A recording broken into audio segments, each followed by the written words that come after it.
about planning and implementation for digital libraries. So this is a very important part of the digital library, creation, management of any digital library. So in the process, we'll try to highlight some of the important features when it comes to planning and implementation. How do we plan? And then how do we implement those planning? And how do we disseminate our digital library? That also will be covered as part of this lecture. So it is important that any project, including a digital library, requires a careful planning, implementation, and management of the various process, because we are going to create a digital library and there are some process involved and some infrastructures involved, some resources involved. All of those things need to be carefully planned.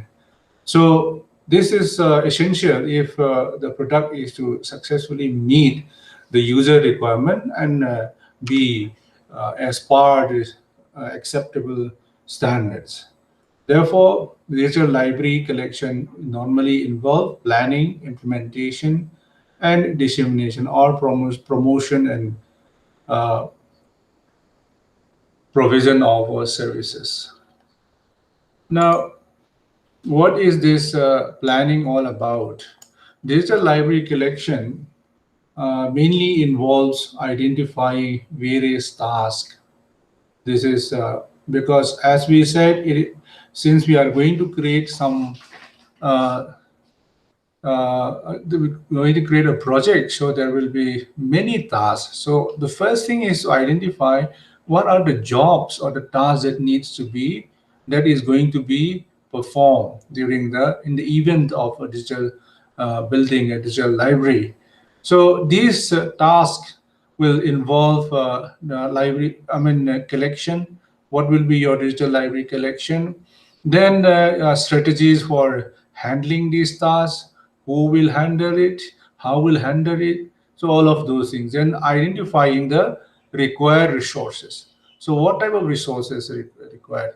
Whether it is financially, technologically, or it can be manpower resources. So all of those things need to be identified, and then ultimately you need to formulate a timeline.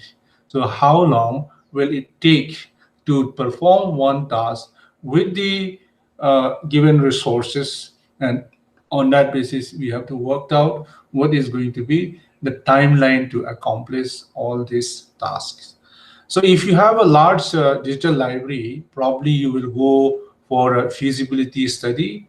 For any system, building any system, feasibility study is important. But however, if your digital library is about a small collection, probably it's a few office documents or a few documents, manuscripts, which needs to be placed in a digital format in order to preserve it, and the number of pages are very small, and in that case feasibility study may not be necessary. But if you are going to use uh, if you are going to have a large digital library in terms of collection, in terms of infrastructure, then you need to do a feasibility study to ascertain whether your digital library project is going to be feasible. You are going to spend X amount of money, and whether that amount of money that you're going to spend on your digital library, or the resources that you're going to spend in your digital library, is worth spending when it comes to when once it is done, and the in terms of the service that you are going to get out of it. So whether it is worth. So feasibility study, there are so many feasibility study. We have economic feasibility, or it may be uh, it could be political feasibility, or you can say behavioral feasibility. So many feasibility studies are there. So if your digital library project is huge, involving a considerable amount of resources, then it's better at the planning stage that we conduct a feasibility study. So the outcome of the feasibility study could be in the form of proposal. So what proposal? Proposal to obtain management approval, because you are going to spend so much resources. So you will put up as a proposal based on feasibility, that you are going to present to the management that, look, this is what I plan to do, and then this is how much resources I will need, and this is going to be the benefit I'm going to get out of this project, and then to show to them that this is feasible. Okay, then only once you have the approval of the administration or the management, then you can go ahead. So this is one situation. It's just an example. Okay, it cannot be applied across the board. I mean, it cannot be everywhere, or I mean, all digital library project doesn't involve all of these things. So it is just an example to understand how these things may be necessary. Okay, then uh, I you have been given a checklist. I believe that has been shared in Google Classroom. So the checklist where the plan documents what are the things that is necessary for you. I'll give you a glimpse of what the checklist looks like. This is the document which has been circulated to you. So please download this planning document. It will give you a brief outline of what are the things, what is the checklist, what do you need to understand, or what can you expect when you are doing, or what are the processes of planning for a digital library project. So this is document which has been shared to you. So please go through it, and then it'll give you a better insight on the nitty gritties of how you can go ahead with the planning of a digital library project. So, which is already, as I said, placed in your Google Classroom, which can be downloaded. Okay, the next thing is the need, define the need, purpose, and the user community. So the first step in planning your digital library is to specify the need. Do you need it? Okay. Is there any need for creating the digital library collection? If you need it, what are the why you need it? Okay. So then you will your purpose of your digital library will be identified. So I want digital library for such and such purpose. So once the need and purpose is identified, then it becomes easy to identify the target users. Okay, who is going to use it? Okay, are they going to be the management, or are they going to be students? Are they going to be faculty members, or are they going to be anybody who is interested in that? So you should indicate that the users or others have expressed this need, and define that what is a need. Usually, the need comes from the users. When users community in most library services are based on the user requirement. That's why we give so much emphasis on, so much importance to the user requirement. So usually it comes from the user requirement. So that is probably going to be the need. So when you propose this digital library project to your administration or to your parent body, then probably you will be bringing out this is what the user need is, why the user needs are. Then the management or the administration will decide whether those needs are reasonable or should it be, satisfied. Okay. So the purpose could be so many other things. It could be improving preservation of some delicate materials. Some libraries, or not some, but many libraries have delicate materials, which becomes, which gets deteriorated once it is used in the physical form. So that kind of delicate materials, if it is kept in a digital format, it is no longer touch or physically move around, physically, handle, then the longevity, the lifespan of those delicate materials becomes more. So that could be one purpose. Or you mean the purpose could be to improve access to the access. That means that you want people to access it more, or make it easier to access without having to visit the library. They can digitally or through online they can access it. Or you want to make the materials more visible through over the internet, that you want to show, to make to show that these are the materials which are available. Or felicitating reuse of documents. For example, you have a single document, physical copy of a particular book, for example, then that particular physical copy can be used by one user at a time. But if you are putting in a digital form, that copy can be single copy can be shared by so many things. So this is one example of facilitating reuse of documents. So these are the some of the example the purpose for which we are building a digital library. So it is just an indication. There may be so many other things as well. Now, it is also important while we are doing this to identify the user community for digital library collection and their profile. I mean, every library, there is, most library, I should say, not every library, most library have a defined user community. For example, the library of a university user community is the students of those university and the faculty members, including other researchers. So that is the community. Usually it is not meant for everyone. Or a research institution, for example, a research on, uh, a physics lab, for example. So that will be accessed by those who are undergoing or doing research in physics. It may not be. I mean, these kind of things may not be relevant or may be useful for other forms of users. So every library have a defined set of community of users.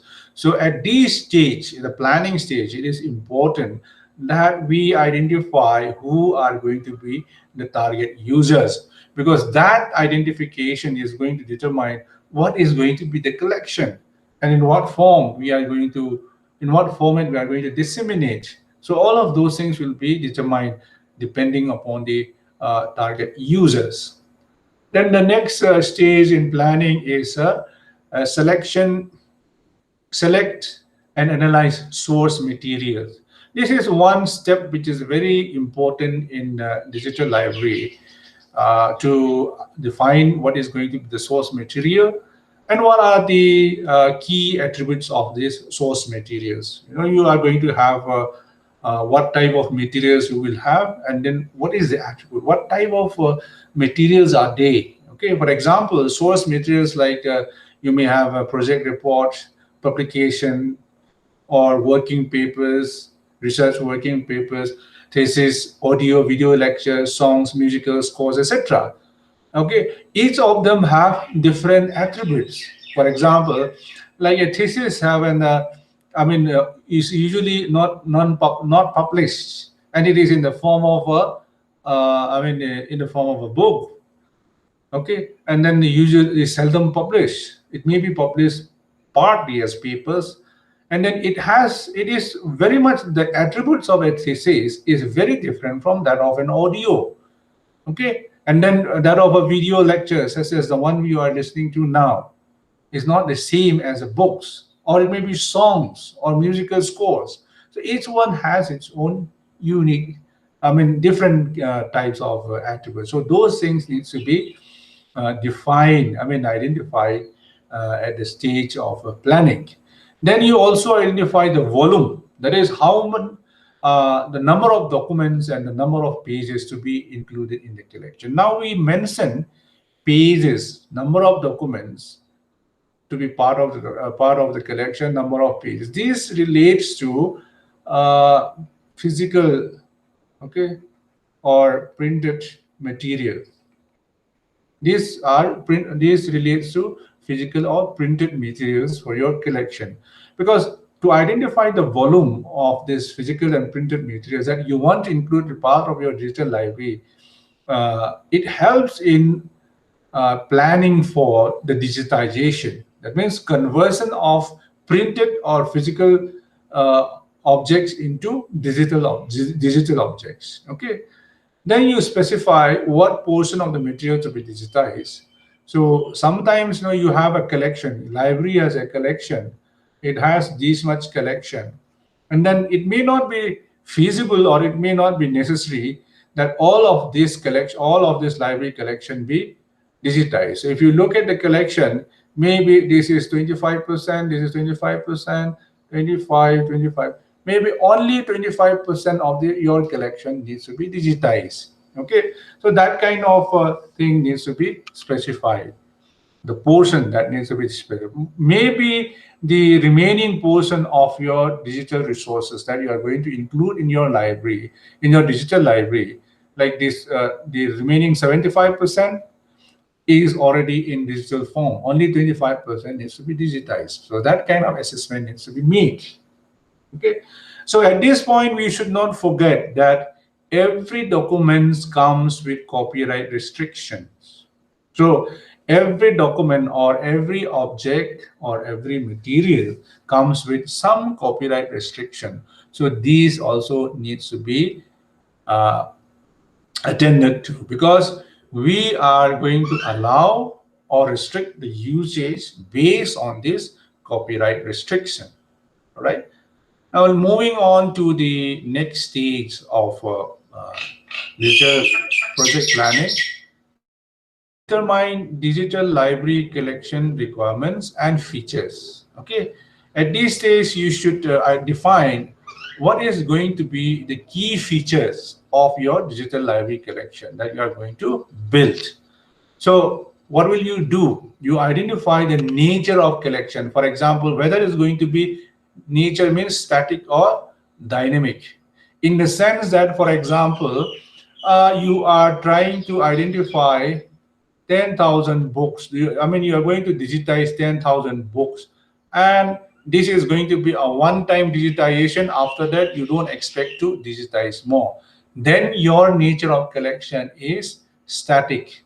It's not going to, but it's not going to increase. So this is only, you have a, let's say 10,000 manuscript, you want to digitize that much, and after that, you're not going to do it. And it is static. For dynamic means that you may increase the collection. Suppose today, every month you are going to digitize 10,000 manuscripts or 10,000 books or collections every month, or maybe 5,000 or 2,000 or 1,000 or even 100 every month you are going to uh, include in your collection. Then your nature of collection is dynamic. Therefore, this is also important to identify at the planning stage. That is one of the features of your digital library collection.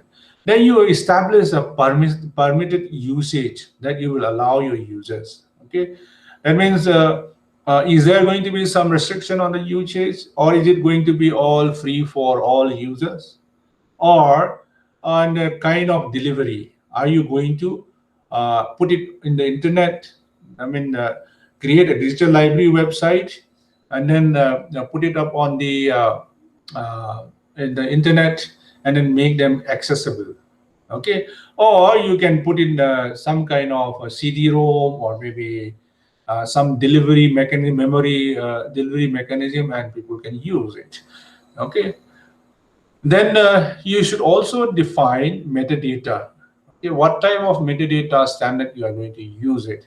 Every depending upon the nature of your collection, one metadata standard doesn't fit all types of collection at this stage, at least.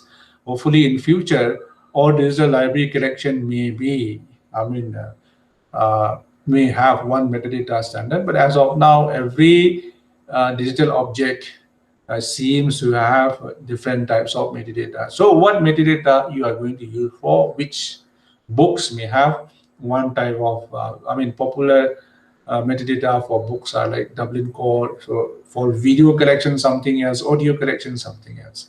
Then what is going to be your search and retrieval requirements? So at this stage, so those expectations needs to be defined.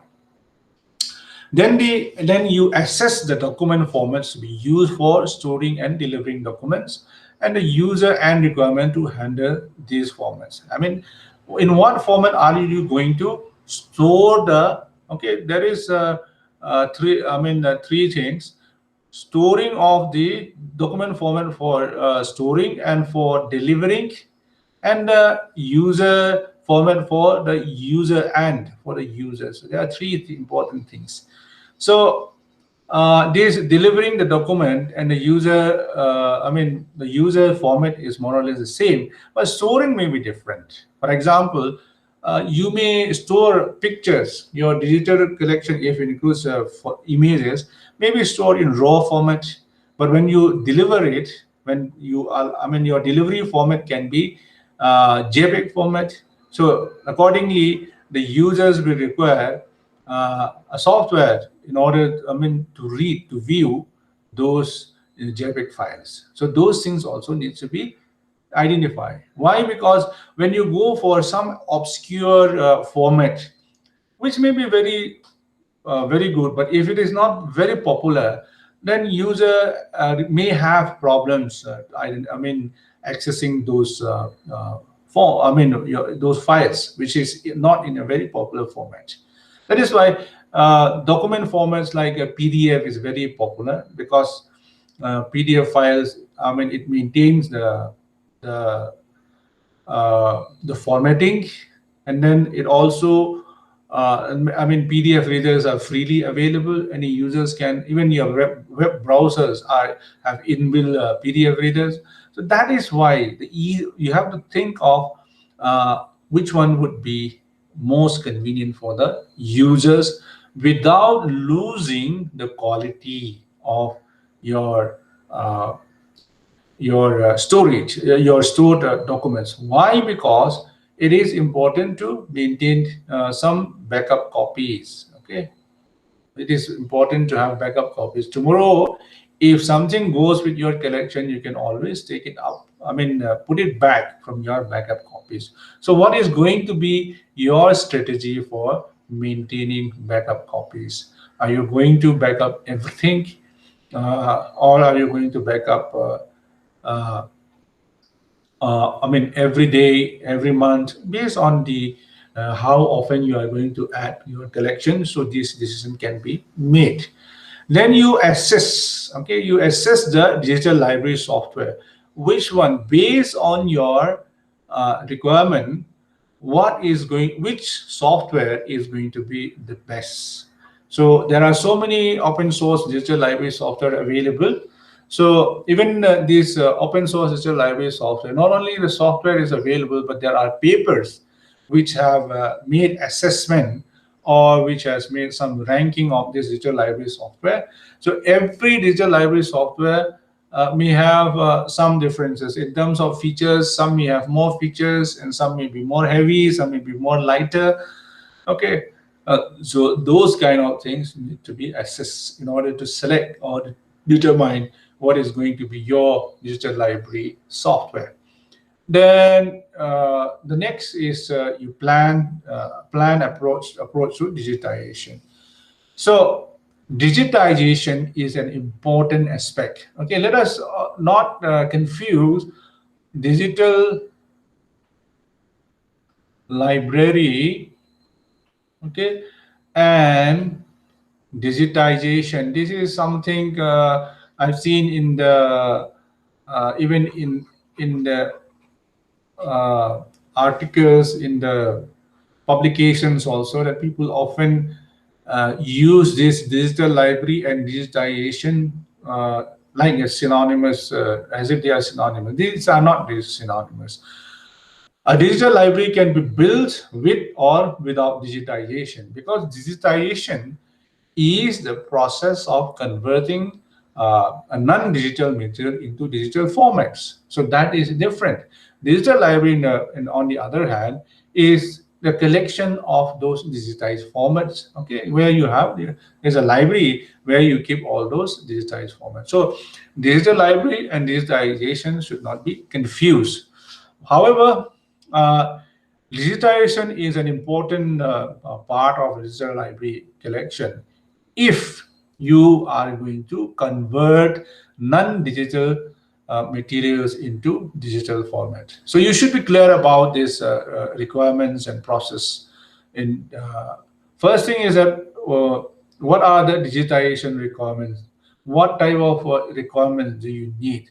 Suppose you are going to digitize, say, quite a good number of books, then probably you will need a good book scanner. Okay, so there are so many book scanners available in the market today. Some are automated. You don't have to. You just keep the books and then it scans by itself. Okay.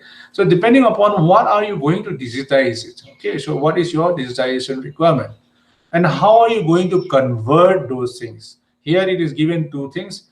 Are you going to do this digitization in-house or external?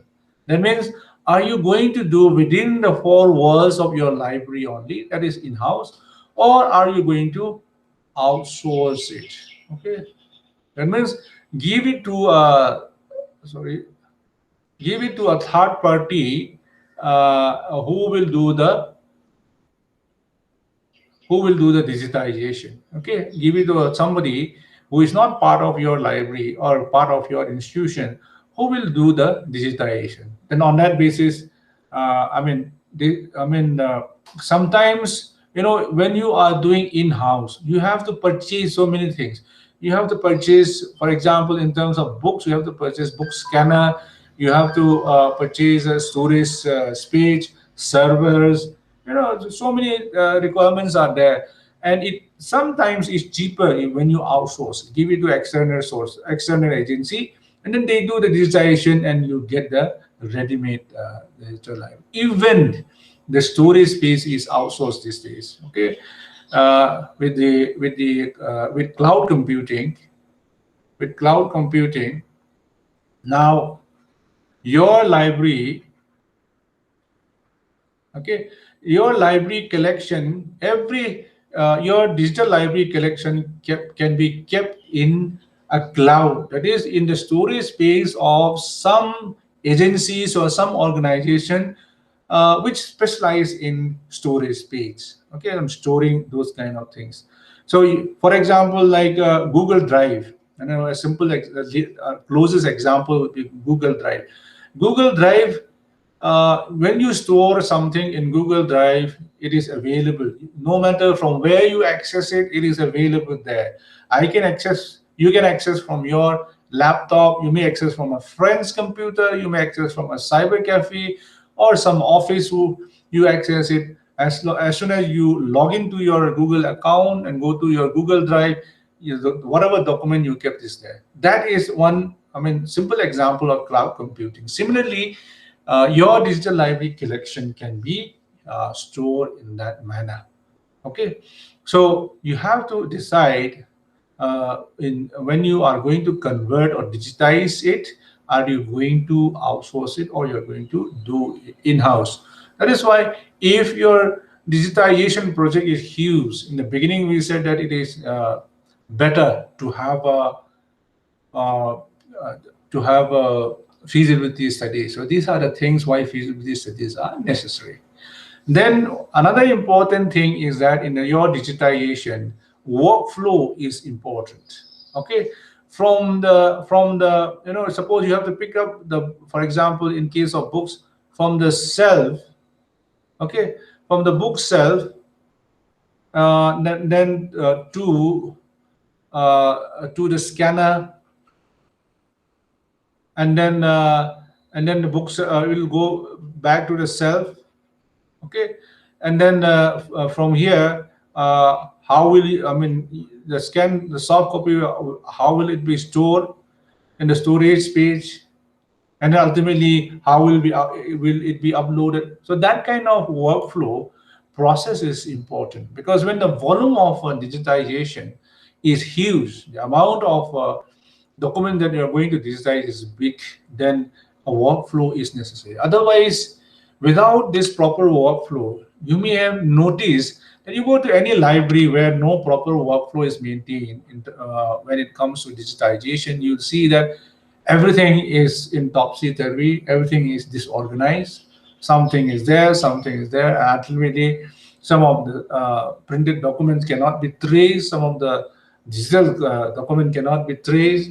Okay, in order to avoid those things, we need to have a proper workflow so that everybody understand what comes next.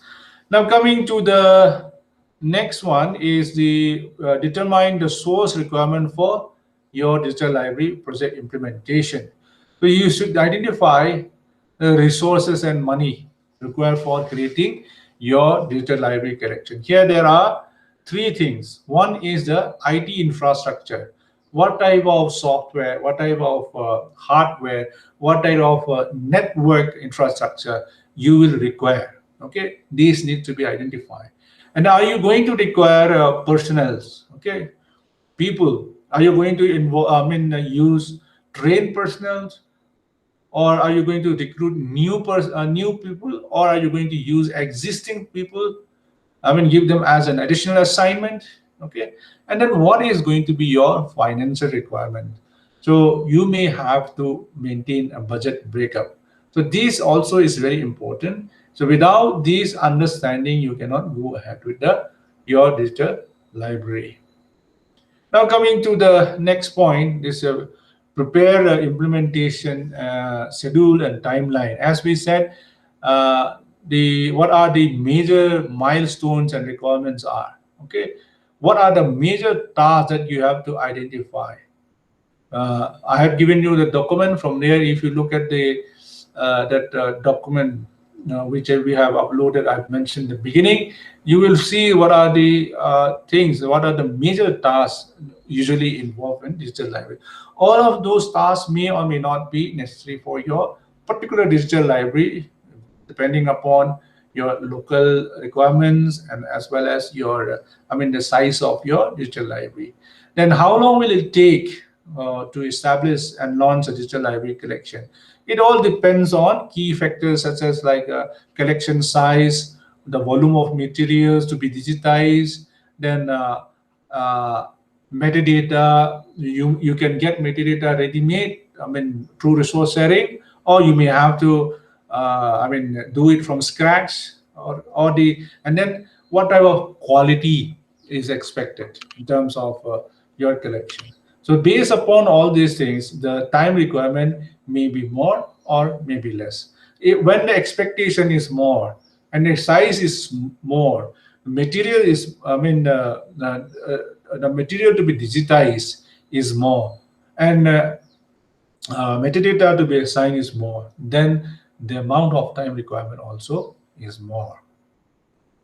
Now let us come to implementation. The next stage is, after planning, we have implementation. So implementation is getting down to the actual steps that is necessary to set up the collection. So you must obtain, if you are working under some management, which most libraries are, so you have to obtain the approval or the permission uh, from your administration or from your management, and then the resource, and then your required resources proceeding with implementation to obtain all of these things. Okay, then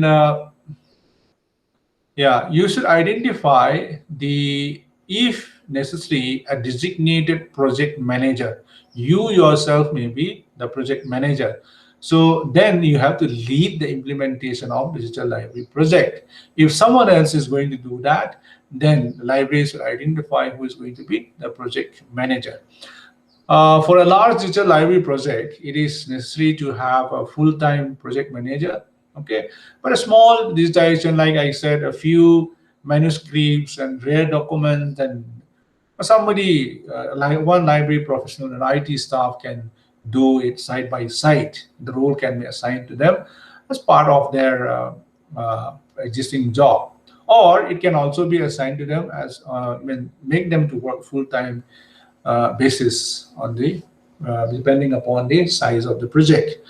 Now, in executing the large digital library projects involve participation of two and more divisions. For example, like library is also there, and then the research section also is involved, or some other departments are involved. When multiple divisions or departments are involved, then it is necessary to have some advisory committee as well in order to coordinate among those different sections. Okay, then implementation also involves activities. Okay, these steps are, as you said, it is only indication of what might transpire in your implementation. Okay, if it is, I mean, in some cases it may be applicable, in some cases it will not be. Like I said from the beginning, all of these things that we are talking about from the beginning are all indicative of what could have happened, what might happen in a digital library project, okay, based upon the magnitude of the digital library. And this may or may not be relevant. So one of the activities is that to establish a project team. So we may have to hire a new staff or reassign existing personnel depending upon our requirement or the availability of manpower. So, in some cases, these staff need to be given appropriate training to perform the task. Okay, or they may already be trained, they already are comfortable with it. Then all the other activities set up the IT infrastructure that includes digital library server, digitization equipment, and network connectivity. Okay, these are the major components, major IT infrastructure which you will need in your digital library project. Then you also procure and install digital library software. So we have two options. Either we use a free or the open source software, or we can purchase the commercial one. So these will involve installation, configuration, and then testing to see whether it is appropriately working. Or you may even decide to develop your own software. So these will developing your own software will require programming professionals or programming staff or a system analyst to lead the development. This is also going to be another Herculean task if you are preparing to do. But as far as knowledge and experience is concerned, that most of the digital libraries go for open source software. If not, then they go for already available software. Okay. Now, the next activities is finalize a policy and specification. That is, what is going to be your the source material? So what is your selection criteria? How will you select your select your digital collection? Okay, on what basis? On what criteria you are going to choose? Then how would you handle the copyright issues, then what document formats you will use, what metadata standard will be used, how will you search and retrieve the document. So these needs to be finalized at this stage. Then also finalize the workflow for digitization, which we have already explained. Then set up the digital library collection sites. This involves the defining the skeletal digital library collection and the library. That means you are going to set up the server using the software. I mean, you may not have put everything, all your digital collection, but at least the site, the software, everything is in place and it is ready for uploading or populating with your digital collection. So that initial setup is necessary. And establish contact with external vendor. I mean, for example, if you are going outsource, then connection based on your requirements, you establish a connection. Then one important thing is obtain copyright permission. If you need to, your collection are going to be, requiring copyright permission, then you need to obtain this. If you are dealing with source materials which is not owned by you or your organization, these steps should be taken care of. So it's better that this step is taken care at the beginning itself. Then the next activity is you set up the and manage the digitization workflow, and then select and prepare the source material for digitization. Okay, I mean some books may be so the spine may be so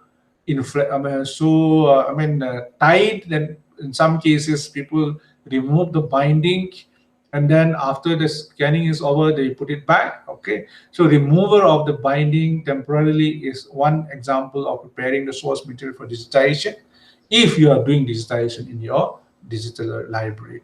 Then digitize source material and prepare electronic document form, adding the digital library for preservation. Then assess your quality.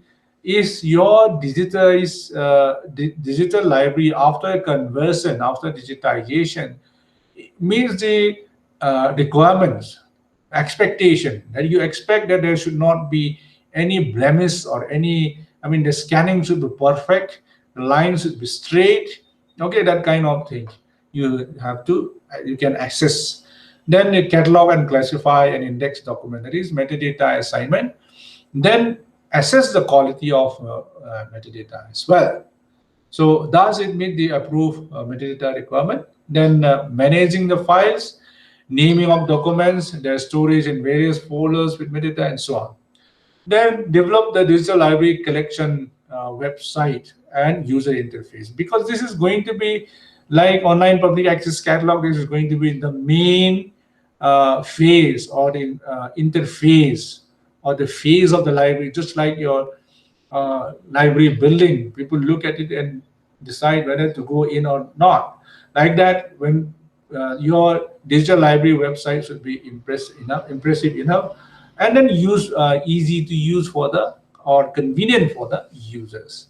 So this mainly involves branding the collection by preparing a homepage, description of the collection, help pages, feedback, etc. Then finally, after that, you release the digital library collection for use. Okay, that is the final step of activity of implementation. Now coming to the next phase, that is dissemination. We have planning, we have implementation. Now we are in dissemination or promotion and provision of services. So you have to create, your digital library should be visible.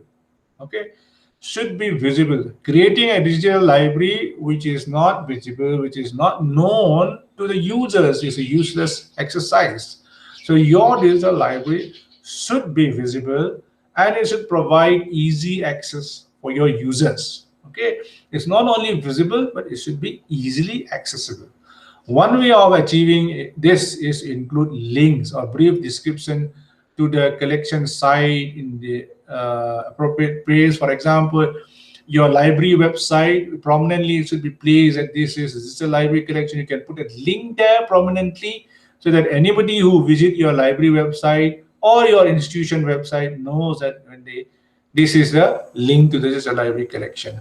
Or it can, and you can also place your, I mean, links on online services in the organization. If there is an organization wide search engine indexing internet website, ensure that your collection site homepage is included indexing. That means you have an institution, your institution has its website, your institution library has a website.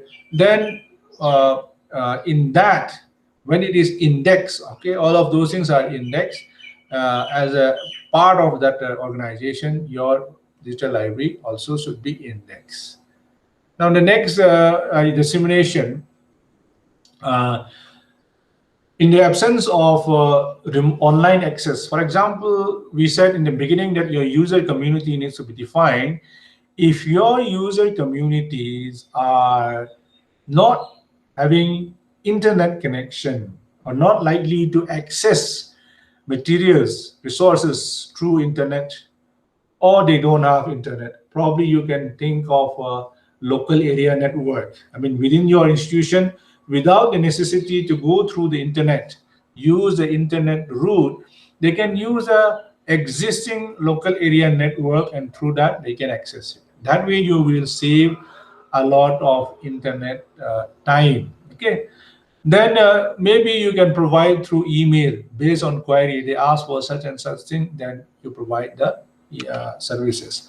Or it can be distributed through CD-ROM base where there is no internet connection. Okay, our internet connection is slow. Then marketing and user support. Anything that you created, any project that created should be marketed properly. Even as we professional also, we need to market ourselves properly. Look, this is what I have. This will, this is what it will fulfill. Okay, so that kind of promotion is necessary. So it should be your digital library should be systematically promoted to ensure that it is used. Okay, so announcement through poster, leaflet, emails, or user orientation program, just like you have library orientation program, or you can give specially designed brochures to the uh, users or the people who your target users. Okay, so users also have to be provided with support. That means online help, tutorials, feedback forms, online contact information, and so on. Sometimes you are going through some digital library collection, you cannot find so and so. You go through it, and somehow it is overwhelming you. You could not understand. Okay, as a users, in order to overcome those problems, so there should be on the screen itself on digital library the website on the screen itself, there should be help, or there should be some tutorial on how to use it, and then feedbacks. If they face problems, they can send feedback, and then somebody can sort out the problem, or online contact information which can be live and so on. Okay, that kind of user support is important. After all, after sales service is very important. People purchase products if the after sales service is good. For example, I want to buy a computer from so and so vendor because they have good after sales service. I won't buy from X vendor because there is no after sales service. If something is wrong with the computer, I am left high and dry and I cannot do anything. So that kind of thing. If you give user support, then your usage to your digital library will also increase. Now let us come to about sharing. Uh, if some of the goal of your digital library are to provide open access to its content and provide wider access or improve visibility to your material, you can take some of the steps like registration in web directories, or you can request for inclusion of links to your digital library website of other similar digital libraries. Maybe some other organization can keep it there, uh, so that people can see. Okay, or you can register your digital library in digital library directories and portals if such thing exists. Okay, then digital libraries today use more powerful automatic ways of sharing and collection. There are two examples that we have given here. One is JET 39.50, which is an information retrieval protocol that can be accessed from this website. And then you have the Open Archive Initiative protocol for metadata harvesting. This is mainly for sharing your metadata, which also means that when you share your metadata, then from any site, your collection can be accessed through that metadata. Okay, so we will spend some other time on what is this Open Archive Initiative on initiative protocol for metadata harvesting. So many library automation and digital library software package support these protocols. If your digital library collection software is compliant to these protocols, then you may want to ensure these things are enabled. Now, to end, let us sum up the summary. So we were talking about developing digital library, which normally involves three steps: planning, implementation, promotion, and provision of service, which in short, I simply said dissemination. Okay. So we mentioned that planning involves outlining various tasks related to creating our digital library. Establishing strategies, timelines, Okay. Then implementation involves setting up of infrastructure, establishment of project team, work management workflow associated with digitization, and so on. Promotion and provision of service involve uh, the need to promote, integrate with other services, and so on. Okay, so that is pretty much what is planning, implementation, and dissemination of digital libraries is all about. So, with this, we have come to the end of today's class. Thank you.